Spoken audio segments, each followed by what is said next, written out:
अहमदाबाद विमानतळावरून लंडनसाठी निघालेल्या एअर इंडियाच्या विमानाचा भीषण अपघात झाल्याची घटना घडली। या भीषण अपघातामुळे सर्वत्र खळबळ उडाली आहे। विमान कोसळल्याने संपूर्ण परिसरात गोंधळ उडाला आहे। अपघात घडताच विमानतळ प्रशासन, अग्निशमन दल तसेच स्थानिक पोलिसांनी तातडीने घटनास्थळी धाव घेऊन बचाव कार्य सुरू केले आहे। जळगाव शहरात काल रात्री आलेल्या वादळी वारा आणि पावसाने जोरदार आगमन केले। पावसासोबत विजांच्या प्रचंड कडकडाट आणि वादळी वारा असल्याने काही मिनिट आनमध्येच शहरातील अनेक भागांमध्ये अक्षरशः दाणादाण उडाल्याचे दिसून आले। रखडलेल्या स्थानिक स्वराज्य संस्थांच्या निवडणुकांचा मार्ग आता मोकळा होताना दिसत आहे।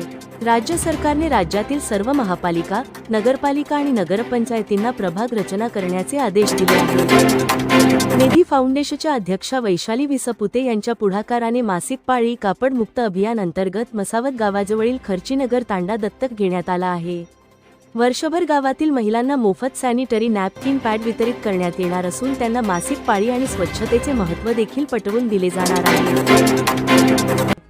जळगाव ते पंढरपूर या मार्गावर निघालेल्या श्री संत मुक्ताबाई राम पालखी सोहळ्यात सर्व भक्तांना गांधी रिसर्च फाउंडेशन आणि महाराष्ट्र प्रदूषण नियंत्रण मंडळ यांच्या मार्फत कापडी पिशव्यांचे वाटप